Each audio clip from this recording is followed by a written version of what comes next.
Magandang araw po sa inyong lahat, aking mga katribo. Heto na po ang pagpapatuloy ng kwentong ibinahagi sa atin ni Sir Rico na isang babaylan mula sa Zamboanga.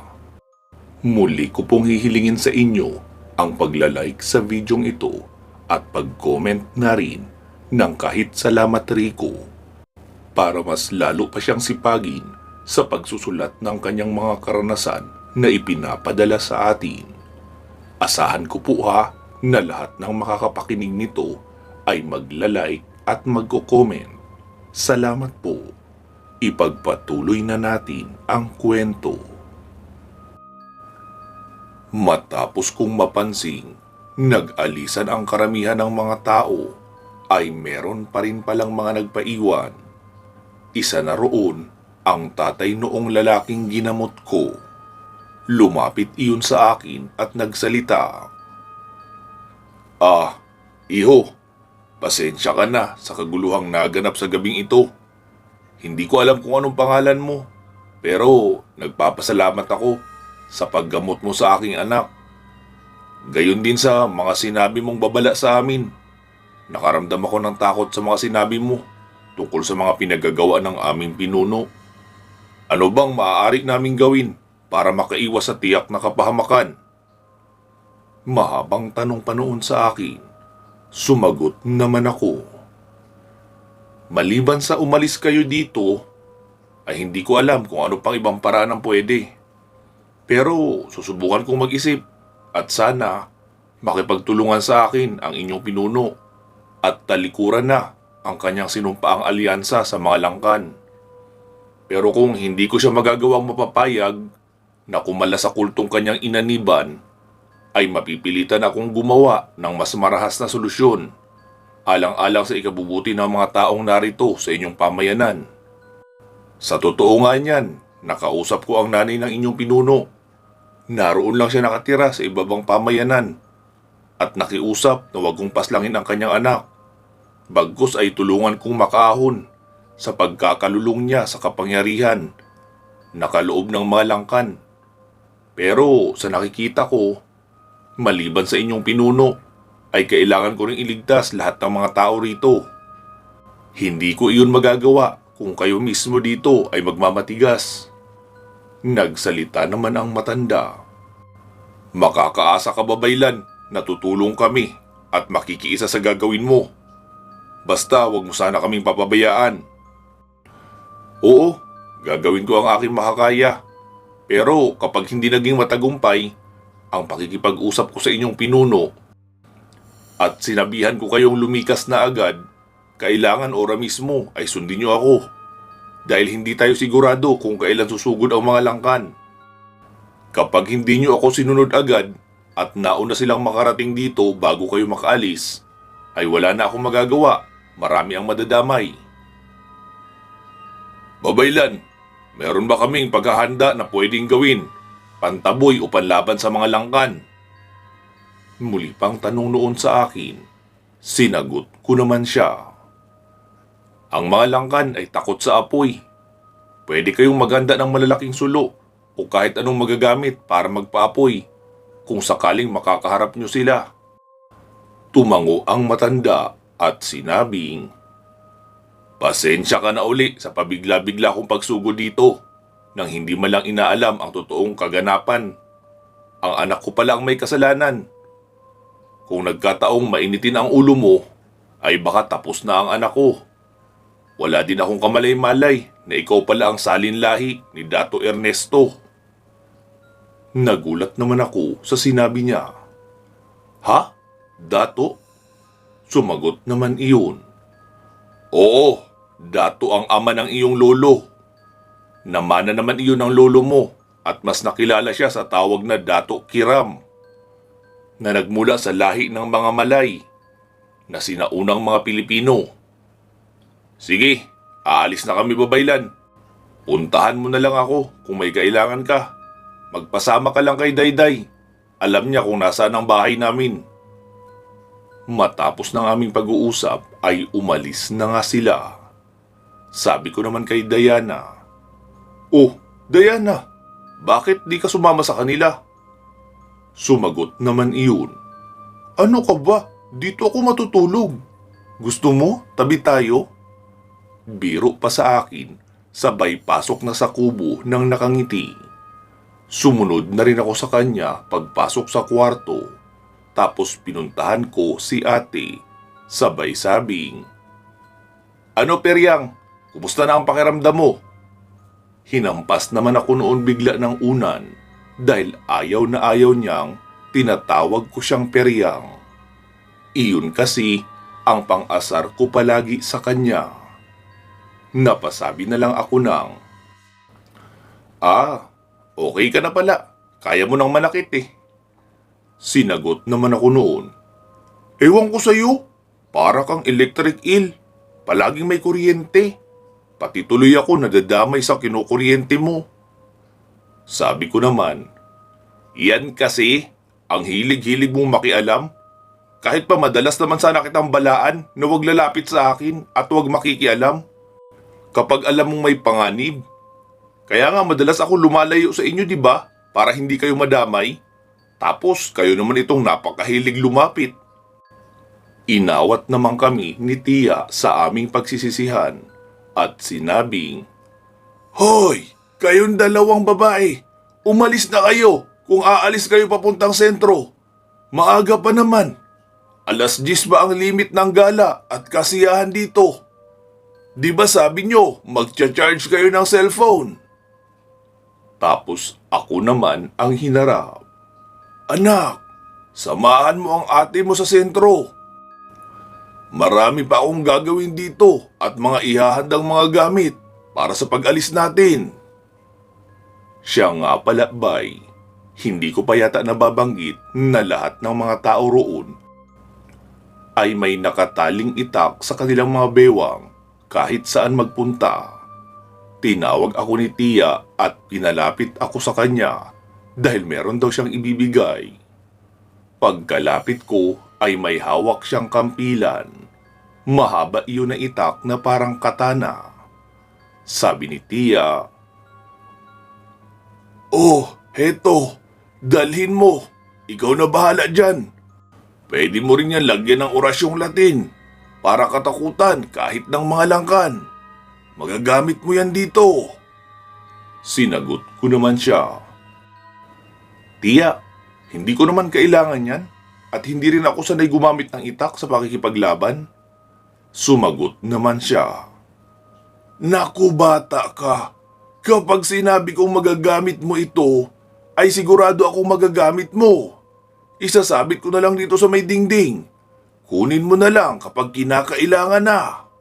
Sige na, sumunod ka na kina ate mo. Baka mapapaano pa iyon. Pagkalingon ko ay wala na pala sila. Nauna na palang naglakad. Kaya dali-dali na ako lumabas ng bahay. Naabutan ko naman sila sa unahan dahil hinintay pala nila ako. Sa unahan kasi ng bahay ni Tia ay merong araruhan o malawak na maisan. Pero mula doon ay matatanaw na rin naman ang mga kabahayan sa sentro. Nakahiwalay kasi sa bahay ng karamihan ang bahay ni Tia. Narinig kong tinatawag ako ni ate. Bunso! Bilisan mo! Ano yung palipad-lipad na nilalang sa itaas ng mga puno? Nagliliwanag at para ding saranggola. Sinagot ko naman siya noong makalapit ako. Hayaan nyo na yan, huwag nyo nang pansinin. Mga kaluluwang ligaw lang yan.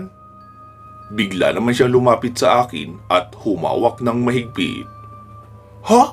Multo pala yan? Tapos sasabihin mo huwag mag-alala at huwag pansinin? Sabi ko naman, ano ka ba naman te? Napakaduwag mo. Hindi ka nga natakot masyado doon sa mga amaranhig. Sa multo ka na tuloy natakot na hindi ka naman inaano at mukhang wala rin naman pakialam sa'yo. Ano ko ba?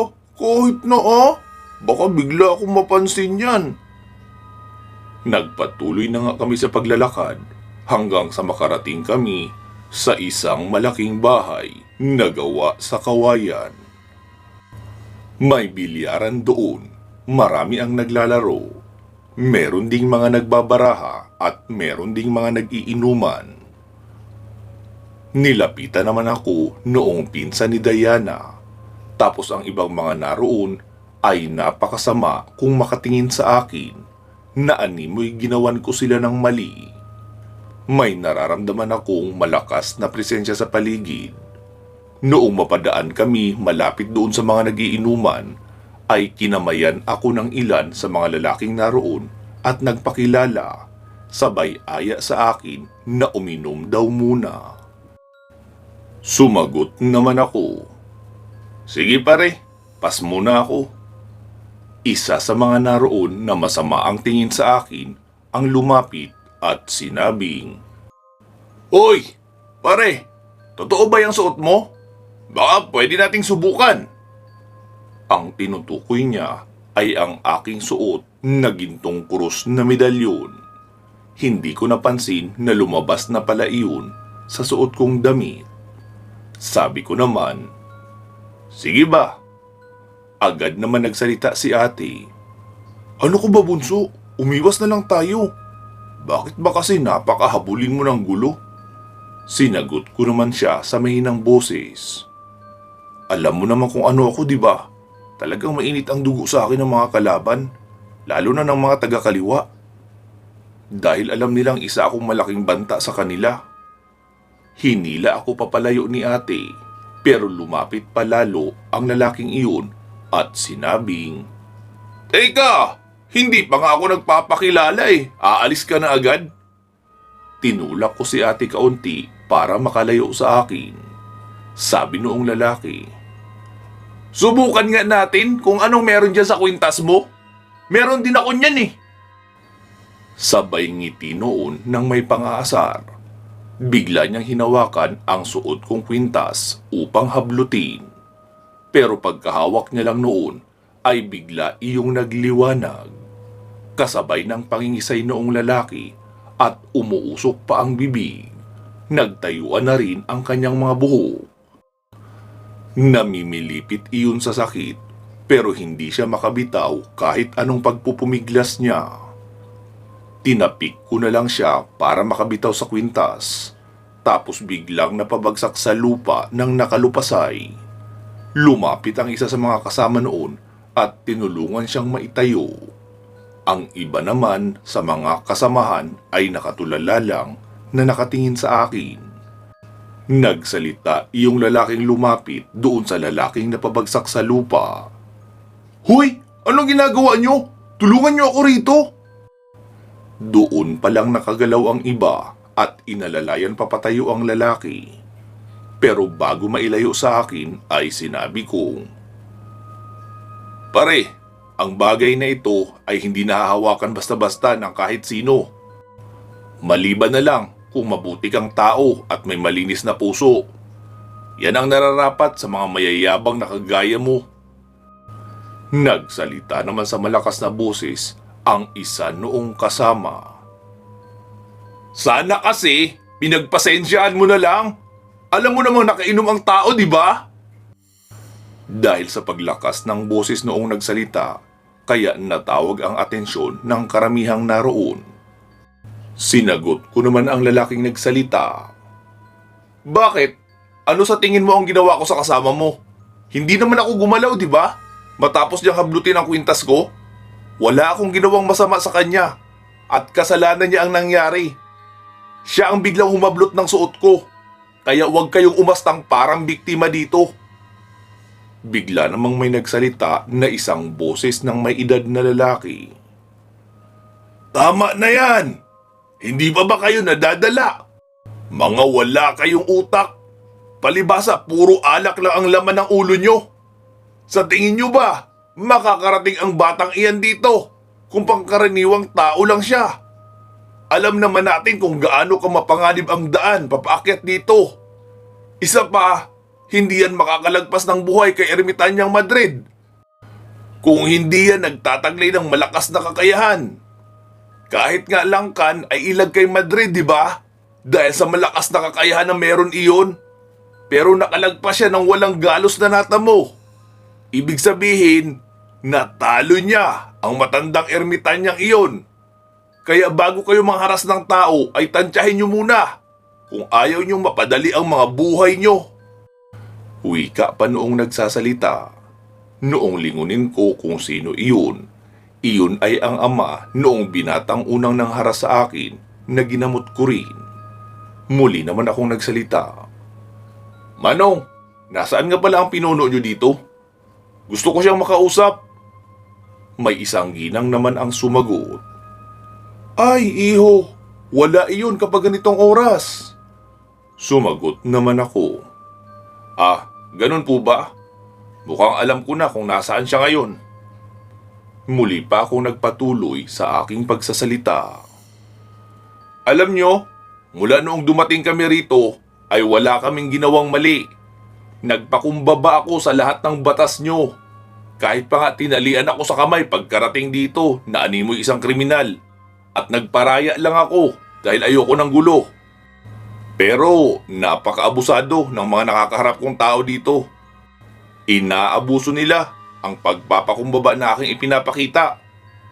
Hindi naman ako taong VIP, pero hiling ko lang na tratuhin ako ng tama. Kagaya ng mga kalalakihang iyan, napadaan lang ako, hindi ko sila iniistorbo o inabala. Tapos bigla na lang mga hahablot. Kaya't hindi nyo rin ako masisisi kung ipagtanggol ko man ang sarili ko kapag nasagad na ako. Wika ko pa sa mga naroon, tapos umalis na ako. Pinuntahan ko na sila ate na naroon sa unahan kaunti.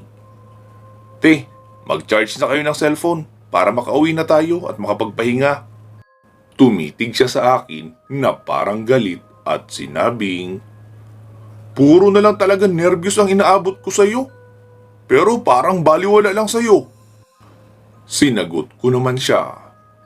Bakit? Ano ba sa tingin mo ang ginawa ko? Umiiwas ako sa gulo, di ba? Wala nga akong ginawa sa lalaking iyon. Siya ang humawak sa akin.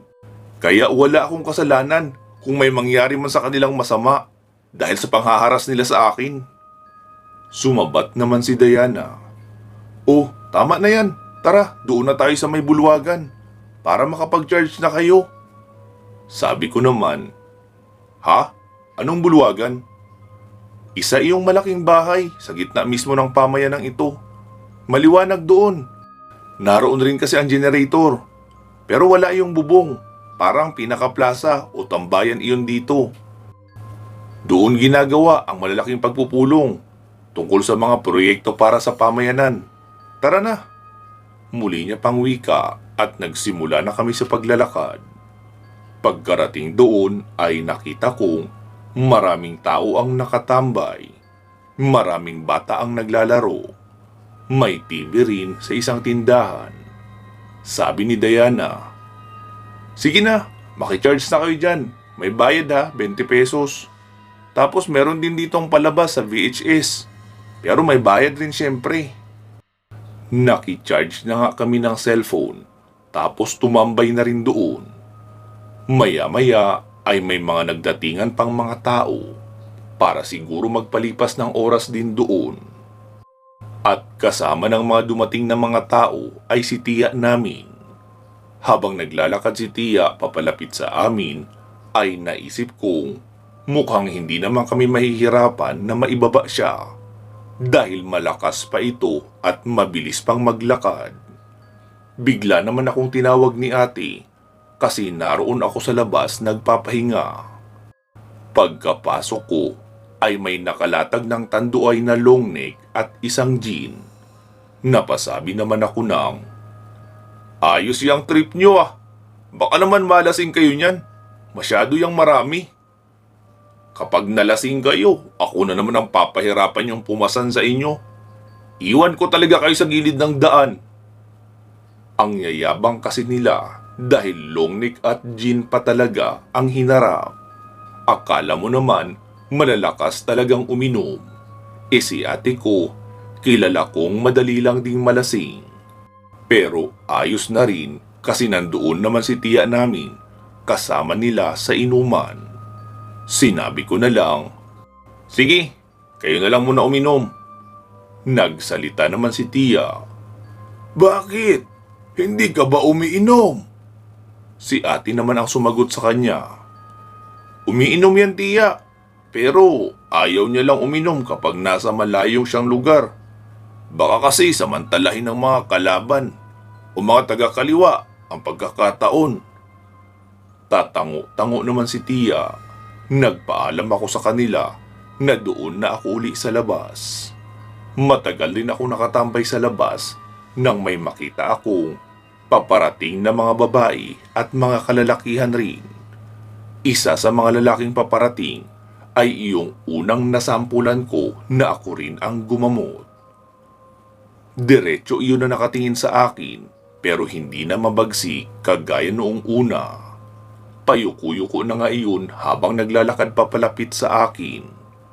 Pagkalapit noon sa akin ay agad inabot ang kamay na nakikipaglamano. Sabay sabing, "Pare, ako nga pala si Marvin, pero Mark ang tawag nila dito sa akin. Pasensya ka na sa mga nagawa ko sa iyo mula kaninang umaga. Minaliit kita agad, tapos hindi ka pala basta-basta. Napagalitan pa nga ako ni Papa dahil sa ginawa ko sa iyo at sinabing humingi raw ako sa iyo ng tawad. Isa ka palang babaylan. Ang kapal naman pala ng mukha ko na hamunin ng isang babaylan. At ikaw din daw ang gumamot sa akin." Uy ka pa noon, nakakamot-kamot ng ulo, pero halatang nakainom na rin kaunti. Sinagot ko naman siya. "Tama yung ginagawa mo. Iyang marunong kang tumanggap ng pagkakamali at sana matuto ka na sa pagkakamaling iyon. Dahil kung natapat ka sa taong walang pagpapasensya, ay baka natapos ka na. Hindi lahat ng tao ay pwede mong yabangan. Tsaka kung maaari, huwag kang magmamayabang kung anong merong kakayahan na meron ka. Mas mabuti ang pagiging mapagpakumbaba." Sumagot naman iyon. "Oo nga, tama ka. Siya nga pala, kapatid mo pala yung babaeng kasama mo. Akala ko kasintahan mo eh. Kaya lang naman uminit ang dugo ko sa'yo dahil nagsiselos ako." Sabi ko naman, "Bakit? Kilala mo ba yun?" Na yung ate ko ang aking tinutukoy. "Oo, nagkita na kami noon minsan. Noong pumunta siya dito, 13 taong gulang pa lang ako noon. Gustong gusto ko siya at hindi ko makalimutan. Kaso mula noon ay hindi ko na siya muli pang nakita. Kaya nga noong makita ko siyang muli kanina na may kasamang lalaki, ay sobrang nag-init ang ulo ko. Pero nagulat ako nung tawagin mo siyang ate. Ibig sabihin magkapatid kayo." Sinagot ko naman siya. "Alam mo Marvin o Mark, kung alin ba doon ang trip mong itawag sa'yo, dalaga ang ate ko. Magkaroon man niya ng karelasyon ay sisiguraduhin kong mapupunta siya sa mabuting tao. Yung taong marunong rumispeto sa kapwa at may maayos na pag-uugali. At sa tingin ko, malayong malayo ka sa mga katangiang iyon. Hindi ako tumitingin sa panlabas na anyo, basta may mabuti kang kalooban." Nakayuko lang iyon at hindi na umimi. Tumayo na ako sa aking kinakaupuan at pumasok na sa bahay kung saan nagiinuman sila ate. Naabutan kong tuloy-tuloy pa rin ang kanilang inuman. Namumula na rin pareho ang mukha ni ate at ni Diana. Pareho na rin silang maingay. May iba na rin silang mga kasamang babae sa inuman.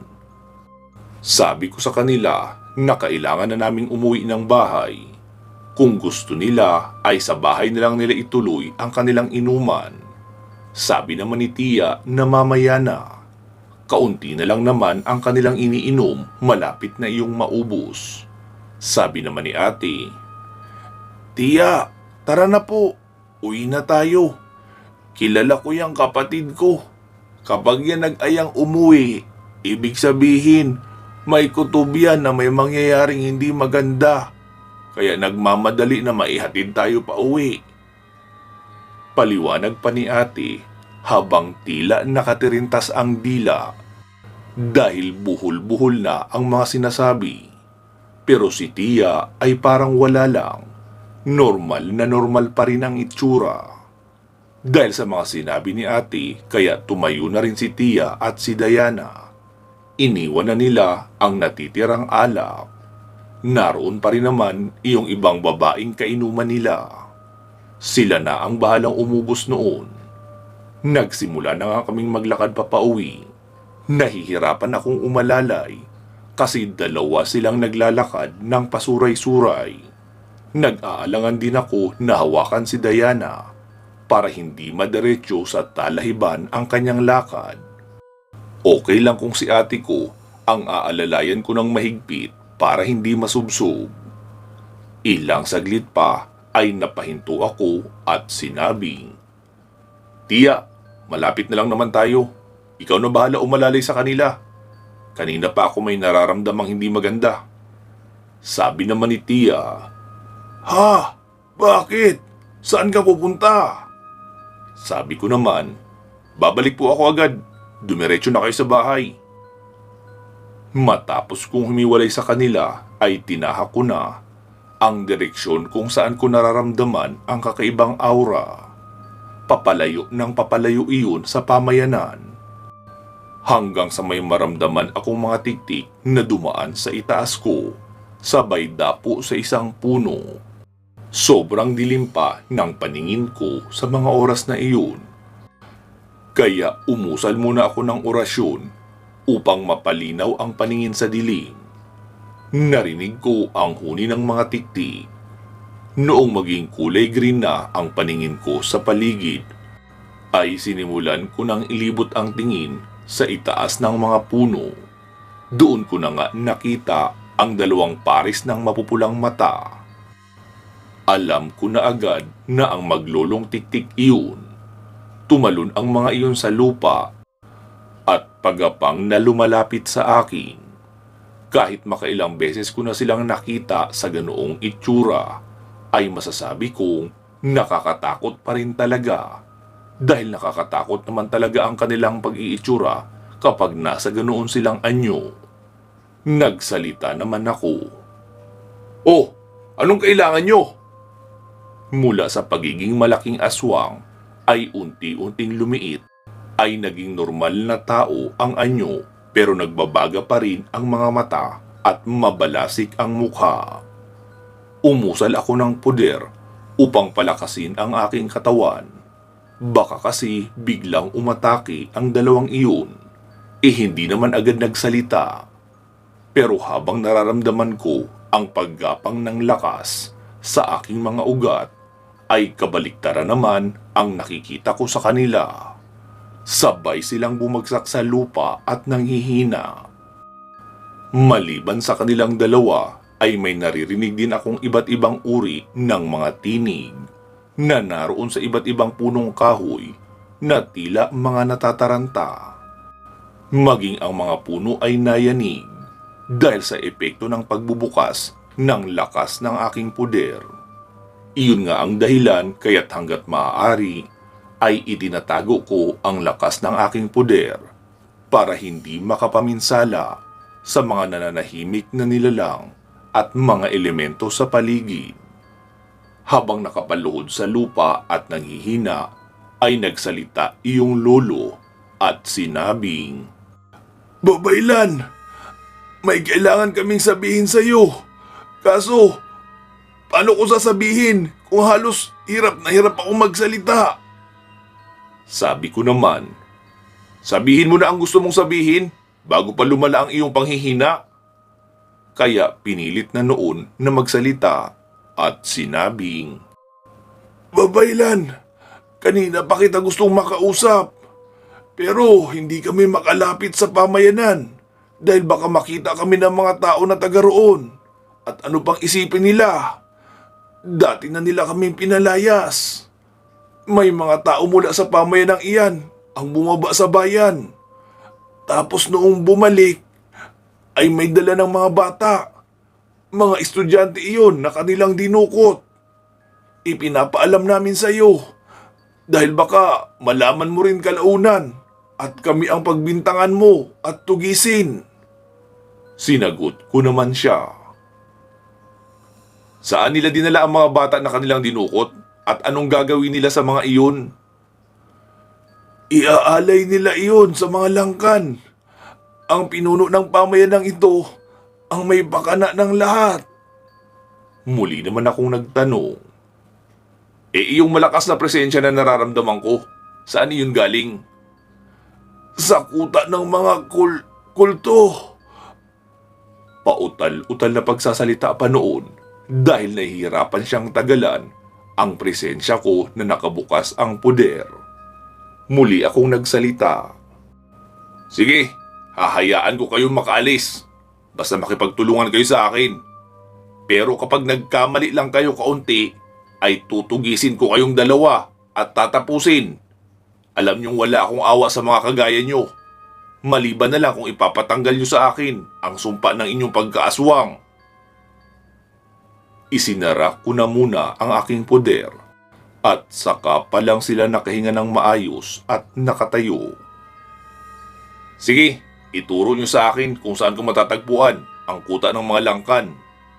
Sumagot naman ang binata. Hindi namin alam. Kaya nga sinasabi sa iyo ni Lolo na iyong ermitanya ang makakatulong sa iyo dahil anak iyon ng engkanto at marami iyong alam dito sa kagubatan. Muling nagsalita ang matanda. Babaylan, kaya kami patuloy na lumalapit sa iyo kahit hindi dapat dahil hindi namin kaya labanan ang mga langkan. Maliban sa kanila, ay marami din ang mga aswang sa kagubatang ito na nasa kanilang panig. Patuloy sila sa pambibiktima ng mga tao, lalo na mga bata. Hindi malayong pati kami ay idamay mo sa mga pagbibintangan na may kagagawan. Kapag nalaman mo kung gaano nakarami ang mga nawawalang tao dahil sa kanila. Sumagot naman akong muli. Maniniwala lang ako na hindi kayo nang bibiktima ng mga tao kung magpapagamot kayo sa akin. Ang aswang ay aswang kahit pa sabihin yung hindi kayo nang bibiktima. Oo, maaaring sa ngayon hindi pa. Pero hanggang kailan? Darating ang panahon na hindi na rin kayo makakapagpigil at kahit pa inosente ay bibiktimahin nyo. Kaya ayokong dumating pa ang panahong iyon. Lumaban man kayo o hindi ay papaslangin ko pa rin kayo. Hindi na nakapagsalita pa ang dalawa at yumuko na lang. Tapos maya-maya ay nagsalita ang matanda. Babaylan, maaari bang ako na lang ang paslangin mo? Hayaan mo na lang ang apo ko na mabuhay. Kahit hindi pa siya magpagamot sa iyo, ay maaari niya pang makontrol ang sarili upang hindi makabiktima ng tao. Dahil sa mga sinabi ng matanda, ay nakaramdam ako ng awa. Tinalikuran ko na lang sila at sinabing, magmasid na kayo sa paligid at sabihin niyo agad sa akin kapag may napansin kayong kakaiba. Mabilis naman silang nagpalit ng anyo bilang ibon at umalis na upang libutin ang kagubatan at maghanap ng kakaibang mga kaganapan. Pansamantala muna nating puputulin dito ang ating kwento. Magsama-sama tayong muli sa karugtong ng mga kwentong handog sa atin ni Sir Rico na isang dakilang babaylan ng Santa Clara, Zamboanga. Mag-iingat po kayo palagi at hanggang sa muli.